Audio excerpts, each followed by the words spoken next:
우리 몸에서 가장 중요한 곳이 있다면 두 곳 정도 있습니다. 하나가 머리입니다. 머리. 이 머리가 우리 온 몸을 다 조종하고 통제합니다. 이 머리 안에는 우리의 호르몬도 조종하고 또 신경도 조종하고 고통도 느낄 수 있는 모든 기관들이 다 뇌로 통하게 되어 있습니다. 근데 그 머리를 통제하는 기관이 또 하나 있습니다. 그게 바로 뭐냐면 마음입니다. 이 마음이 어떻게 먹기에 따라서 우리 사람이 어떤 행동을 하고 이 뇌가 어떤 지시를 하는지 마음 먹기에 달려 있습니다. 어제도 수요일 설교하는 시간에 우리 최웅션 목사님이 이 마음이 중요하다라는 얘기를 하면서 이 마음을 어떻게 먹느냐에 따라서 달라진다 이렇게 얘기하시던데, 그러면서 아주 재밌는 얘기를 하셨어요. 우리 최웅천 목사님의 이마가 적당하다라고 마음을 먹어야 된다. 그렇게 마음 먹으면 그렇게 보인다. 이렇게 말씀을 하셨는데, 이 마음 먹기에 따라서 우리 사람이 생각하는 게 다르고 보는 게 달라지는 겁니다. 그렇게 이 마음이라고 하는 것은 위대하고 또 이 마음이 어떤 상황에 어떤 상태이냐에 따라서 사람들은 그 삶이 질이 또 삶의 방향이 완전히 달라집니다. 그래서 이 마음이라고 하는 것은 그 안에 은혜도 담을 수 있고 그 안에 감동도 담고 사랑도 담습니다. 힘 가운데 가장 막강한 힘이 바로 마음의 힘입니다. 근데 이 마음이라고 하는 것이 우리 예수 믿는 사람들은 어떤 마음이어야 되느냐? 거룩한 마음이어야 되고요, 경건한 마음이어야 합니다. 마음이 여러분 때로는 천국을 만들기도 하고요, 또 마음이 지옥을 향해서 가는 걸음을 재촉하기도 합니다.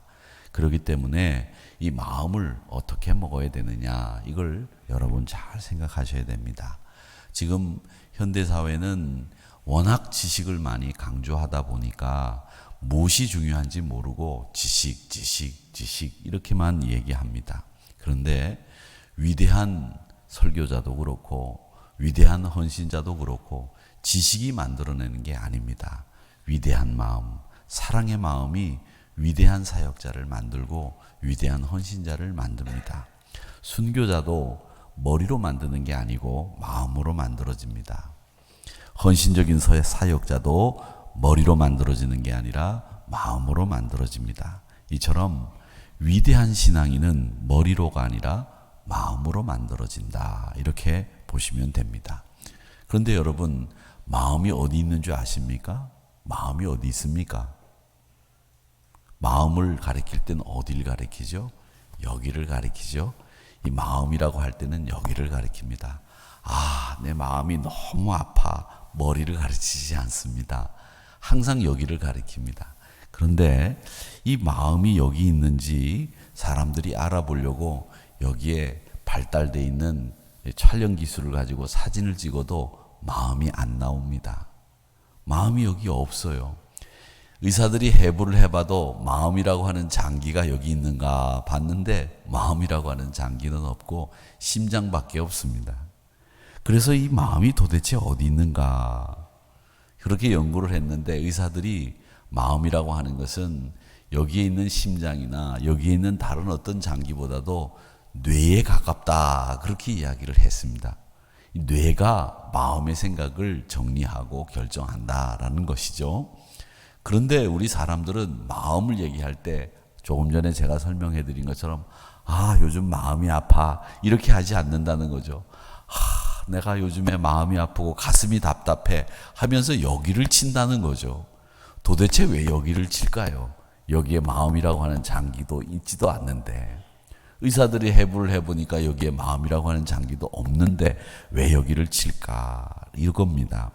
의학적으로 심장이 아니고 뇌에 가까운 이 마음이 어디에 있는가라고 하는 것을 우리는 좀 알아야 되겠는데, 성경을 기반으로 해서 설명을 드리면 이 마음이라고 하는 것은 지, 정, 의, 이게 마음이라고 하는 실체라고 한다는 겁니다.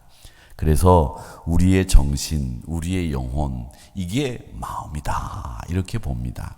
그래서 우리의 마음이라고 하는 것은 지성과 감정과 의지가 포함이 되어 있는 그 모습이 마음이다, 이렇게 표현이 되고 있는데, 우리 사람이라고 하는 이 존재는 항상 지식으로 깨달아 가지고서만 변하지 않는다고 합니다. 이 지식과 함께, 즉 깨달음과 함께 지성, 감정, 의지, 이것이 다 같이 변해야 그 사람이 결단을 하고 그 사람의 삶의 방향을 바꾼다는 거죠. 그래서 여러분, 결정적으로는 우리가 깨달아 알고 마음의 변화까지 이어져야 되는 것이고, 또 그런 마음의 변화를 일으키기 위해서는 우리의 마음 있는 사역, 마음이 담겨져 있는 열정적인 헌신이 사람을 변화시키고 사역을 완성한다고 하는 겁니다. 근데 여러분, 예수님도 감정이 있으셨습니다. 그 감정과 함께, 즉 마음을 담아서 능력을 행하셨다는 거죠. 오늘 본문에 보면 나사로가 죽었습니다. 이 나사로가 죽었다는 소식을 듣자마자 예수님이 굉장히 슬퍼하셨는데, 35절의 말씀에 보면 눈물을 흘리셨다고 되어 있습니다. 이걸 보면 예수님이 갈릴리에서 예루살렘으로 가실 때마다 나사로의 집에 거하셨는데, 그 나사로의 집에 거하시면서 그 삼남매를 굉장히 좋아하셨는데, 그냥 좋아하신 게 아니라 마음을 다해서 좋아했다는 것을 알 수 있습니다. 즉 영혼을 담아서 사랑했고, 그들을 정말 기도하는 가운데 마음껏 사랑하셨던 삼남매가 마르다, 마리아, 나사로였다는 것을 알 수 있습니다. 신약 성경에 보면 예수님에 관해서 표현된 말씀 중에서 불쌍히 여기셨다라는 말씀이 많이 나옵니다. 불쌍히 여기셨다. 사마리아를 지나가시다가 동네 밖에 10명의 문둥병자들이 다윗 선생님, 우리를 불쌍히 여기시고 도와달라고 할 때 예수님은 그들을 불쌍히 여기셨다고 말씀하고 있습니다. 그래서 그들을 고쳐주셨습니다. 이 불쌍히 여겨주셨다는 단어를 한자어로는 궁휼이라고 그렇게 부릅니다. 이 궁휼이라고 하는 말은요, 히브리 말로 뭐라고 부르냐면 렉햄이라고 합니다. 렉햄이라고 하는 이 궁휼이라고 하는 단어는 원래 어원이 어디서 나왔느냐면 여자의 아기집에서 나온 단어입니다. 그 여자들의 아기집, 여성들의 이 아기집이 렉햄인데, 거기서 라함이라는 단어가 나왔고, 그 단어가 궁휼이라고 하는 단어로 발전한 겁니다. 그 말은 뭐냐면, 그 속에서 생명이 자라고 어머니의 영양분을 먹고 또 물속에서와 같이 이렇게 떠 있으면서 안전하게 보호되는 곳, 그곳이 라함, 렉햄이라고 하는 단어의 어원인데, 거기서 궁휼이라고 하는 단어가 나왔다라는 거죠. 그 어머니가 그 어린 생명을 몸에 담고 영양분을 공급해주고 보호해주고 자라게 해주고, 이런 것을 다 통틀어서 궁휼이라 이렇게 이야기하는 것이고, 그걸 주님의 불쌍히 여기는 마음이라고 이해하시면 됩니다. 여러분, 주의 일을 하는 데 있어서는 이렇게 사명감에 대한 투철한 열정도 필요하지만, 거기에는 항상 이 궁휼의 마음이 들어가 있어야 됩니다. 하나님의 일을 위해서 내가 많은 사람들을 궁휼히 여기는 마음이 있을 때 그 사명감이 열정과 함께 빛을 발하는 겁니다.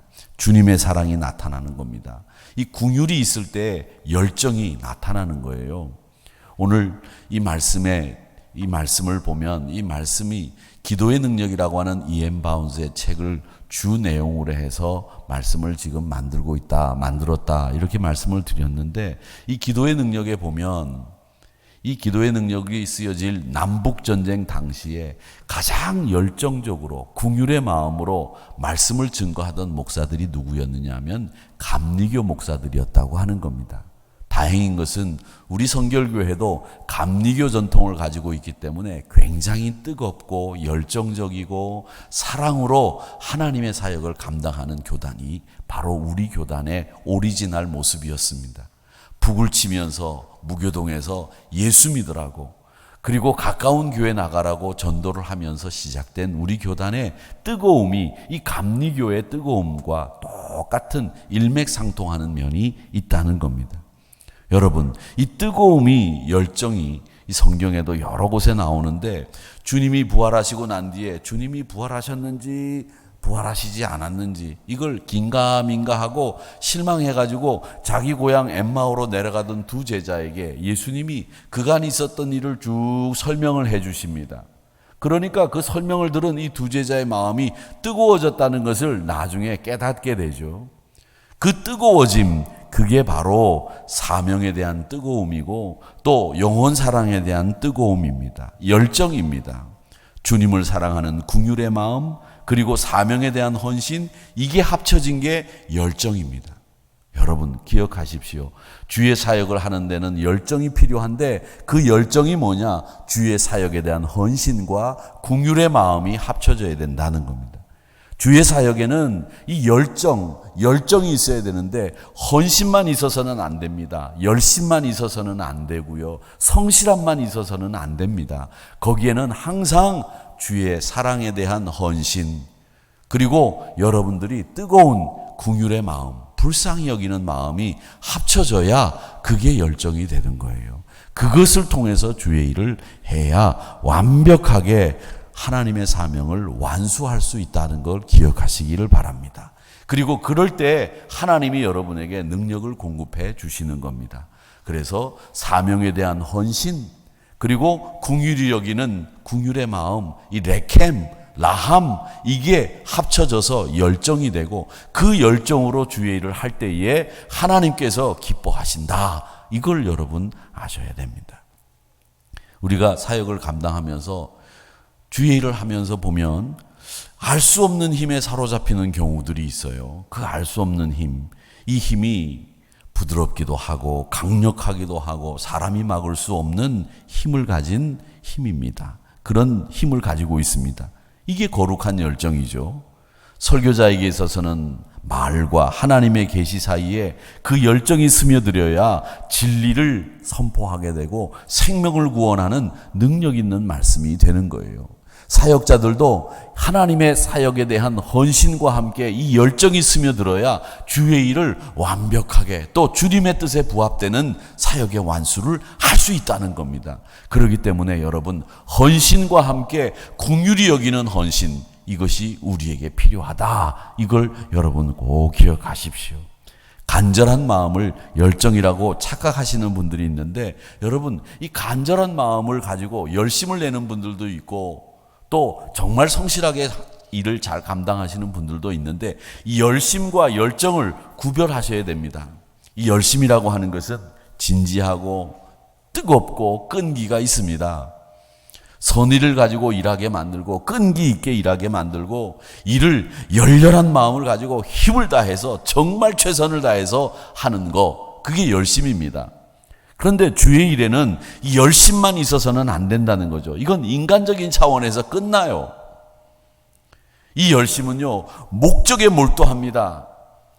그렇기 때문에 이 열심은 때로는 이기심이 원인일 때가 많아요. 자기 욕심에서부터 비롯된 열심이 있다는 거죠. 그런데 여러분, 열정은 하나님의 열심입니다.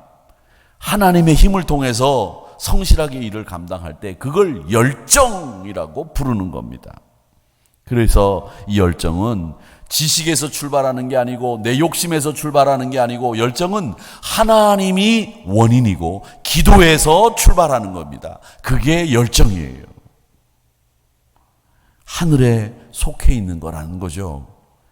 이런 열정을 사명자들이 가져야 됩니다. 이런 열정들은 다이너마이트가 폭발하듯이 폭발적으로 힘을 감당하게 만들고 영적인 거인으로 살게 만드는 겁니다. 이 열정은요, 그래서 하나님의 선물입니다. 그래서 이 열정은 눈물로 기도하는 사람에게 주어지는 하나님의 선물, 교회가 순결하고 하나님의 능력으로 일할 수 있도록 만들어주는 것이 바로 긍휼히 여기시는 주님의 마음과 주의 사명에 대한 헌신이 어우러진 이 열정이 필요하다는 겁니다. 그 열정을 하나님이 주시는 선물이고 그 열정이 눈물 어린 기도를 할 때에 하나님이 선물로 주신다는 거죠. 사랑하는 성도 여러분, 이 거룩한 열정의 주인공이 되시기를 주의 이름으로 축원합니다. 그 거룩한 열정은 참된 복음을 전파하게 만들고 성령이 여러분에게 기름을 부으시도록 만들어주시고 가장 하나님이 기뻐하시는 좋은 방법으로 사역을 감당하도록 하시면서 여러분들의 마음을 단단히 주의 사역을 위해서 준비시키면서 하나님이 기뻐하시는 결과를 얻어내게 한다는 겁니다. 이 거룩한 열정이 있는 사람이 헌신한다는 거죠. 열정이라는 말을 엔테오스라고 말하는데, 이 엔테오스라고 하는 말은 어떤 뜻이냐면 하나님 안에 있다, 이런 뜻입니다. 여러분, 하나님 안에 있다. 열정은 하나님 안에 있는 거예요. 하나님 밖에 있는 게 아닙니다. 엔테오스. 이 엔이라는 말이 인이란 뜻이에요. in God이란 뜻이에요. 하나님 안에 있다. and Deus, 이런 말입니다. 이게 열정이에요. 하나님 안에서 여러분 열정의 사람들이 되시기를 주의 이름으로 축원합니다. 그 열정은 나로부터 시작된 게 아니라 하나님으로부터 시작된 열정이다라는 거죠. 오늘 본문에도 보면 예수님은 나사로를 긍휼히 여기는 마음이 있으셨기 때문에 그를 살리시는 사역도 이 열정으로 하신 거죠.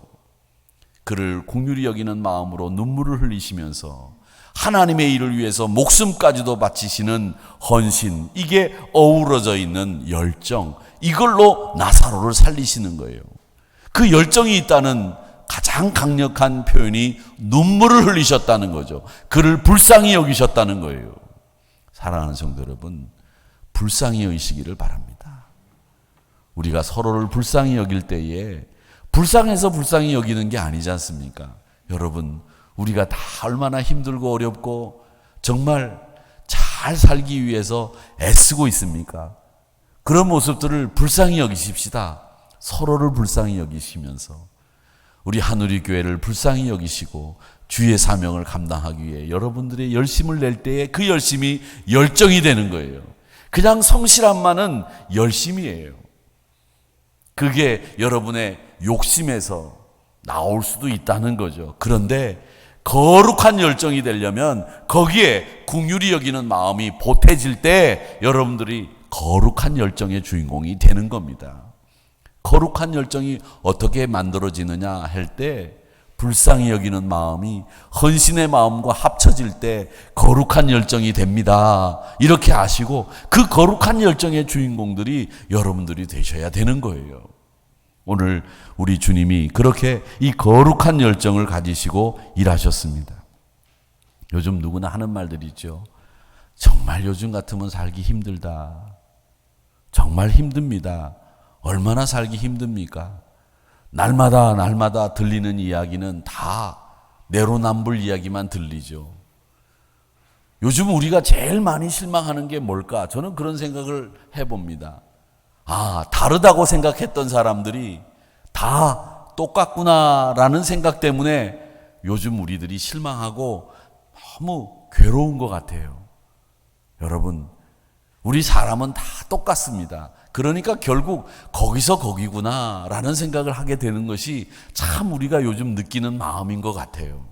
사랑하는 성도 여러분, 힘든 세상 속에서 여러분들이 힘들다는 것만 핑계하시면서 그냥 현실에 안주하지 마세요. 힘들었던 과거 잊어버리고 힘들다면 그걸 맞서야 됩니다. 맞서야 된다고 하는 것은 여러분들이 그것을 향해서 도전하고 나가야 된다는 겁니다. 그렇다면 어떻게 해야 되느냐? 여러분들의 마음속에 열정을 가지셔야 됩니다. 그 거룩한 열정은 여러분들이 헌신과 불쌍히 여기는 긍휼의 마음이 합쳐질 때 열정이 되는 것이고, 그 열정은 눈물 어린 기도의 자리를 지킬 때에 하나님이 주시는 선물입니다 라고 하는 것이 오늘 말씀의 내용입니다. 이것이 여러분들에게 오늘 주시는 메시지입니다. 다른 것 없습니다. 이것으로 끝입니다. 정리가 되셨습니까? 네. 끝입니다.